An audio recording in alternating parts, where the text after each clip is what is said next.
It is now my pleasure to turn the webcast to Bryan Strong, Senior Vice President and Director of Information Security. Mr. Strong, you may begin. Thank you, Ian. Good morning, everyone. Thank you for taking the time out of your day to learn a bit about the risks of identity theft. I'm Bryan Strong, and I've been with the bank for about 13 years in a variety of different security roles.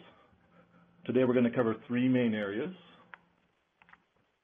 Those areas are some statistics around identity theft, give you a little background on some of the common scams you might see, and discuss some steps that you can take to hopefully avoid it from happening to you.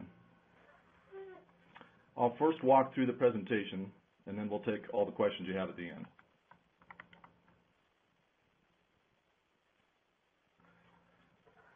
So as you can see from this page, we continue to see identity theft increasing and millions of victims every year. There were nearly 3 billion lost or stolen records across the world in the last 2 years. Here you have an idea of just how frequently this is happening. Every 2 seconds, there's another identity fraud victim. Over the last year, Target, Home Depot, eBay, and JP Morgan had breaches, and those 4 breaches alone were over 400 million records. Here are several common fraud scams you'll see that might be used in identity theft: phishing, mail theft, check fraud, malware infection, and data breaches. Coming up, I'll explain what each of these scams actually are. The first one, and a very popular scam, is phishing. Phishing is an email that is sent with the intention of having you take some kind of action to get hold of your personal or online banking information. It was originally more focused on trying to redirect people to fake websites, have them type in the name and password of their online banking. The last couple of years, however, it's changed to more of a way of criminals to get malware installed on your computer. With the malware approach, instead of a site that looks like your online banking, they'll send you to a site that looks normal, but in reality it's downloading software that's infecting your computer. The big key with phishing is you really want to pay attention to any website links that are in the email. It's typically best just not to click any link in an email, especially if you think there's any chance it's not real. But also hover your mouse pointer over the link and see if it's pointing to the website you expect it to. With phishing emails, what you'll see is the link appears to be legitimate, like a site like ebay.com, but when you actually hover over it, it instead has some name that has nothing to do with eBay. Also note that it's really unusual for a legitimate business to ask you for your login credentials. Zions Bank, for example, will never send you an email asking for your login password. There are other types of phishing as well. The term vishing is for phishing done by fraudsters calling your phone, and the term smishing for when you receive fake texts on your phone. In both cases, what they do is usually try to get you to provide login information they want, or in some cases they try to get you to call or text them back on very cost per minute charges, either for text or the phone call.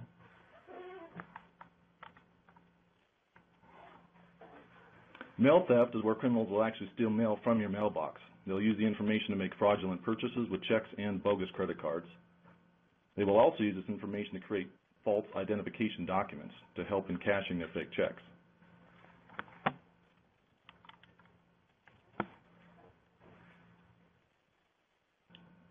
Criminals will also use this information they've used on victims to link their bogus checks with the legitimate bank accounts of the victims. They have become very good at printing realistic checks that look legitimate to the businesses they present them to. For business banking, criminals will also they will also attempt check and ACH fraud. ACH stands for Automated Clearinghouse. And what it is an electronic network for financial transactions and is used for a lot of different money transfer activity, like direct deposit, automatic bill pay, and money transfers. So for example, if you were to transfer money from your checking account to your child's savings account, that's done using an ACH transfer. Criminals like ACH because it doesn't require a signature, just a bank routing number and a checking account number. This is another area where criminals will use phishing to try to get malware installed on computers, especially computers of businesses, in the hopes that they can get ACH access to high-value accounts. Then they will attempt to set up new payees so they can transfer money from your account to the payee they just set up. This is another good reason to pay close attention to account activity and what you have set up for online transfer and bill pay payees. We'll talk a little bit later about account monitoring in the presentation.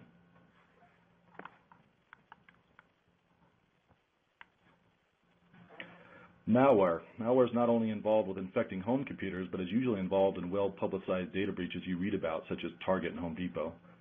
When they steal from your home computer, it's usually to get personal information, like passwords they can find, credit card information, anything you're putting into online sites. A good practice online is to use your credit instead of your debit card. The reason for that is your debit card comes straight from your bank account. The criminals could potentially use up all the money in that account before being caught. The phishing emails we spoke about previously also come in the form of spam, where you'll see emails with advertisements for all kinds of things you probably aren't interested in.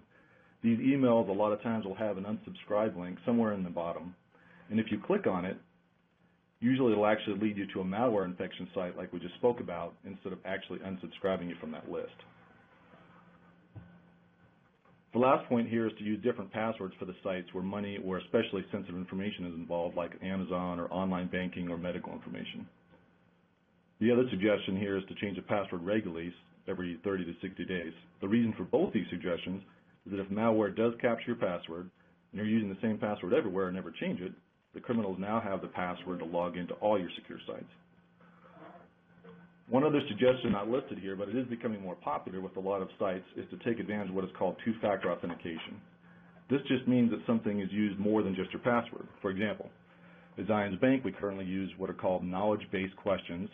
These are the questions you get, such as, what was the first model of your first car? And that's done if it looks like you're logging in from a computer we don't recognize.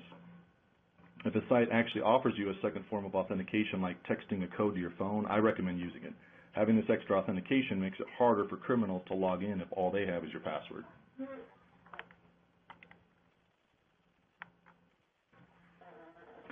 I mentioned earlier, there have been a lot of high-profile data breaches in the last year. Target, Home Depot, Neiman Marcus, Dairy Queen, eBay, many others. Home Depot and Target not only had a lot of personal information exposed, they also combined for over 100 million stolen credit card numbers. Something to consider, given all the work the criminals are doing to try to steal your identity and credit card information, is to set up credit monitoring to watch for new loans or credit cards being set up in your name. So if you set up these monitoring, they will actually give you notifications of what's being set up in your name. While I don't recommend any one in particular, there's a couple that I can mention. LifeLock, for example, is a paid-for service that's been around for several years. And two free services are creditkarma.com and quizzle.com.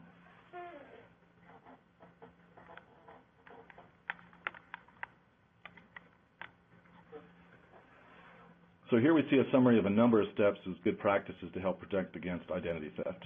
As mentioned before, use strong passwords, use different passwords among your websites, and periodically change those passwords. It's good to lock your computer or phone when it's not in use in case someone gets hold of it, either through theft or you losing it. Similar to credit monitoring, keep an eye on your bank and credit card statements to verify the purchases made are the ones you know are from you. Shredding papers with personal or account information helps, as there actually are some criminals who will go through trash, what they call dumpster diving, to see if they can find information on you in any way. Installing security software, which we'll actually talk about a little bit more in a minute, and being very careful with using public Wi-Fi connections. The suggestion here is not perform online banking or online purchases involving your credit cards unless you know you're on a connection you can really trust.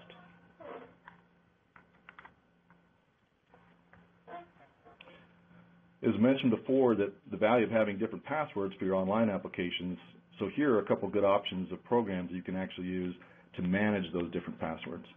If you're not familiar with how these work, you use a single master password for the program itself to connect to it. And then, like one, for example, is LastPass, it then keeps track of all your other passwords, and it sends the correct password to the website you're connecting with. So if you're trying to connect to an Amazon or some of these other sites, it will actually send that password in for you. This makes it so you don't actually have to remember 30 different passwords. The two listed here, 1Password and LastPass, work well, and they run on both desktop and mobile devices.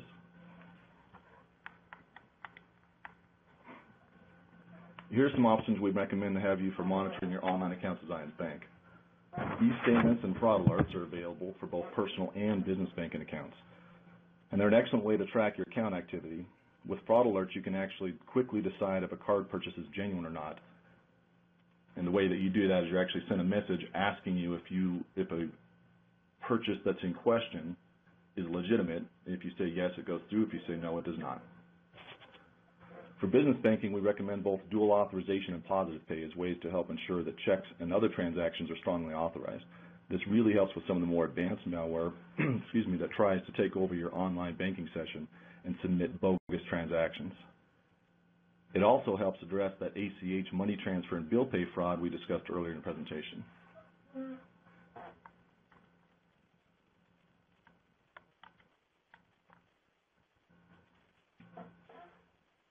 So many of you may already be familiar with a product that we make available to all our online banking customers, which is called Trusteer Rapport.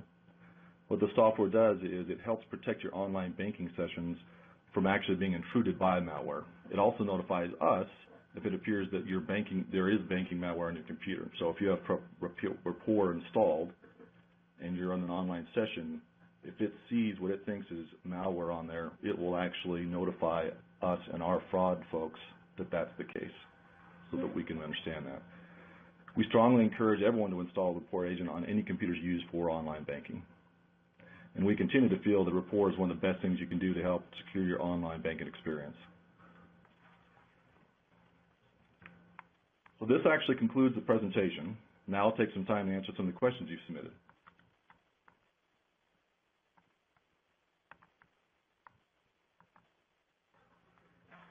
First question here is,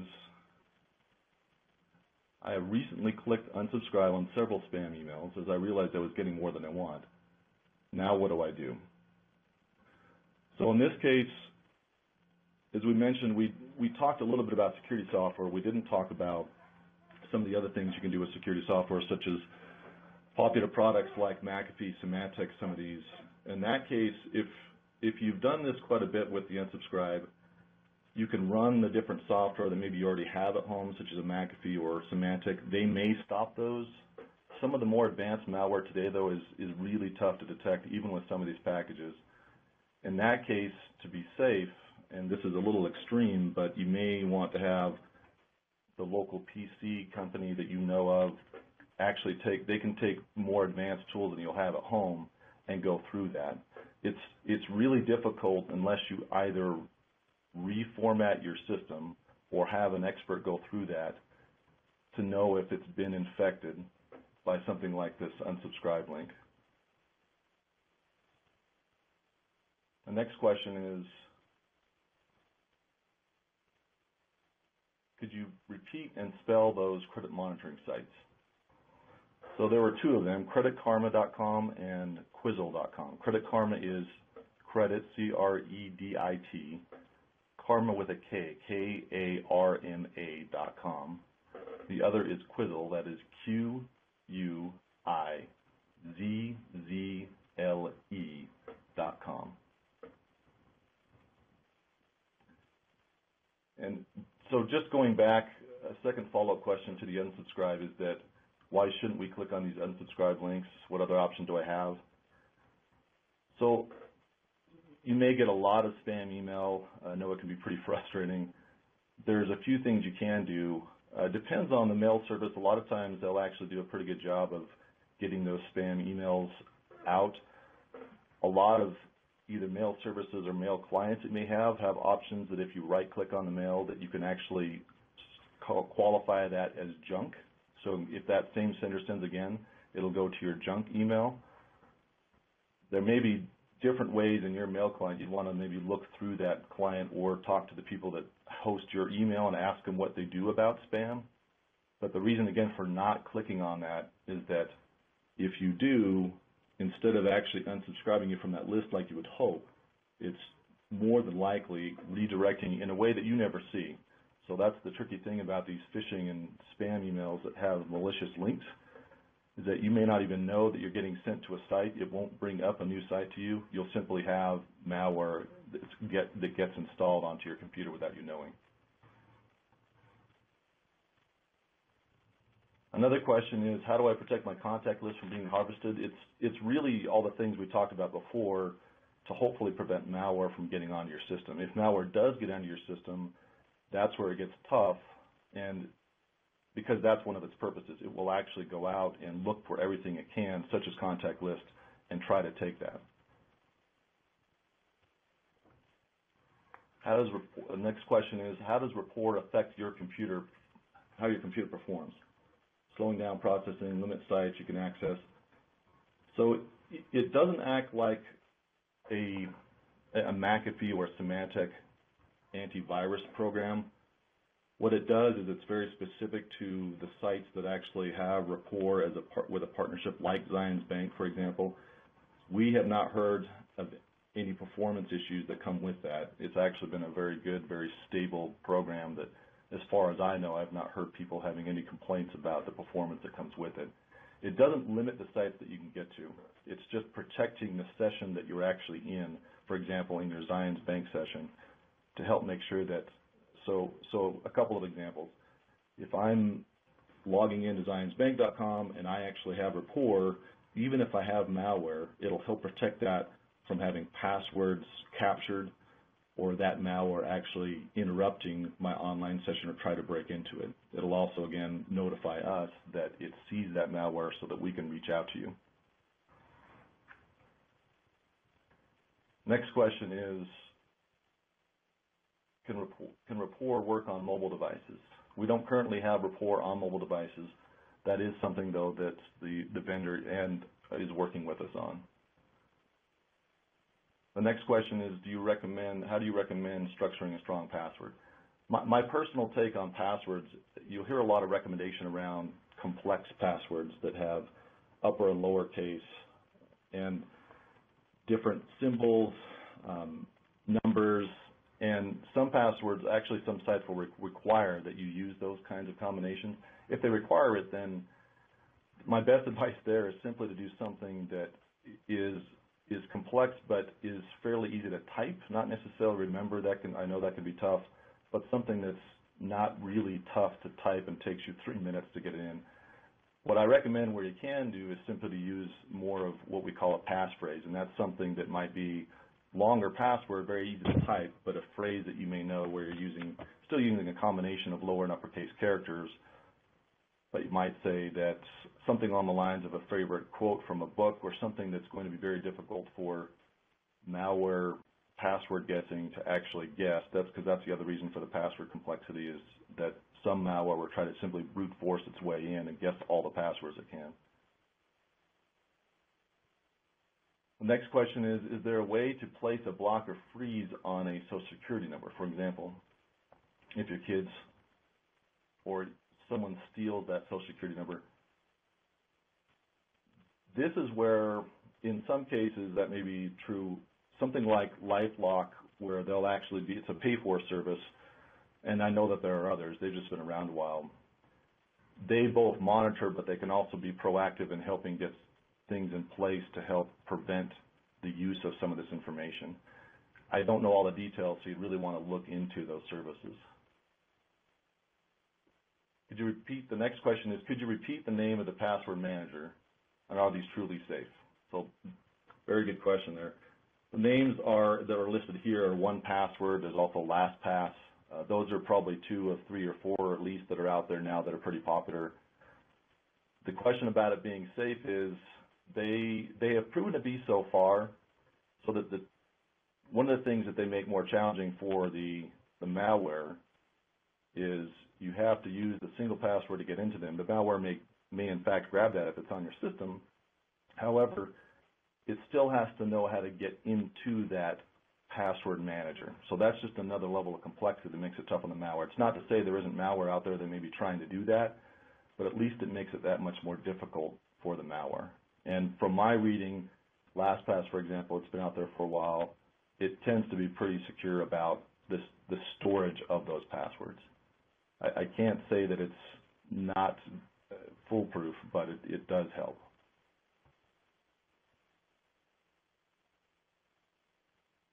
The next question is, does Zions recommend a certain anti-malware, antivirus system? We don't recommend any one in general, other than we do recommend you having something. And I mentioned some of the popular names, but if you go out, if you search for it, you can go out and look for top 10 reviews. They'll give you a really good rundown of their review at least 10 different anti-malware programs that you can potentially use. The next question is, how does Zions reach out to customers if a port does find malware and wishes to contact the customer? So my understanding of the process is they'll actually take the contact information on file and call up the customer directly to let them know that they have been infected and give some advice and suggestions on how to get that malware removed. They're along the lines of what I mentioned earlier.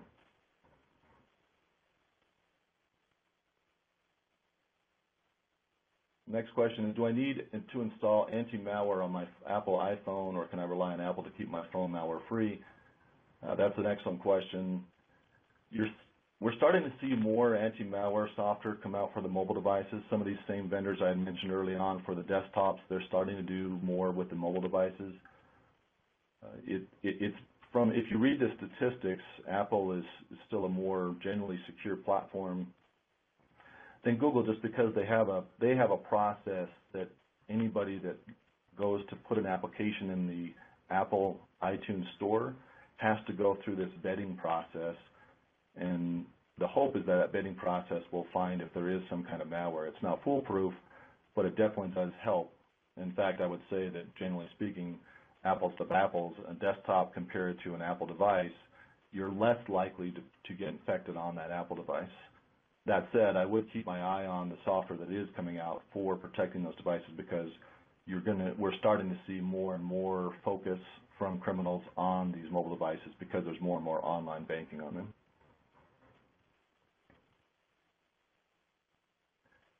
Another question on rapport. The question is, talk about rapport again. It sounded like you monitor our session through rapport. Is that true? It's not actually monitoring the session in the sense of everything you do in the session. What it does is rapport itself its focus is there malware? Is there malware trying to do something with this session? Is there malware that I seem to be finding on your desktop, for example? So not all the different movements within your session, actions taking place, but rather, is malware involved in that session at all? And if it thinks there is, then that's where it'll look to send us a notification to let us know about it.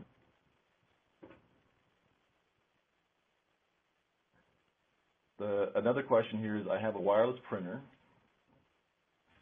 If it is on all the time and connected to the internet, am I susceptible to being hacked even though my computer is turned off? It is possible. So really, it's a little tough to answer that, but I will say this: anything you have connected to the internet that's accessible from the internet is a possible compromise point for criminals. So anything, they are constantly trying to touch anything that's connected to the internet, and if they can get onto it, even if it's not your desktop, they'll try to hack it, and then from there jump to anything else they can get to from that network. So if it's your printer, for example, and this does happen, if your printer has network connectivity to the rest of your network, it may try to compromise that printer and then jump to other systems on your network, like your home computer. That said, the biggest thing that you can do there is work with however you're connected to the internet. They usually call them internet routers. That might be the gateway that connects you to the internet itself. And oftentimes you'll have ways on those, and you can talk to some experts, look at the documentation on those, and they'll help you understand how you can protect any devices on your home network from being connected to from the rest of the world. And another question, do you suggest people put a hold on your credit through the 3 credit bureaus, and how do you go about that? I'm not familiar with the process. And again, that's where, if you have a credit monitoring company, that's one of the things that they can help coordinate. But if you do suspect that someone has taken over your identity, I would definitely follow up on the credit bureau side to make sure that they're aware of it as well. Next question is, are financial transactions sent over a 4G network as opposed to wireless internet connections more secure? They can be, and this is the reason why. If you have a phone network, that is a more trusted network in this sense. If I'm traveling somewhere and I just connect to some open wireless access point that shows up. The challenge there is I don't know who has put that there, and there are ways. They're a little difficult to pull off, but there are ways that they can set it up so that they can actually watch the traffic that's coming from you to other places you're trying to go on the network once you connect to their Wi-Fi. So in that sense, I would say it's more secure to use your phone network.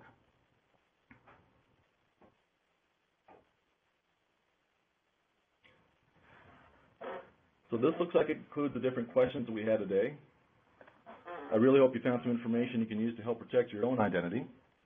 And I again want to thank everyone for attending.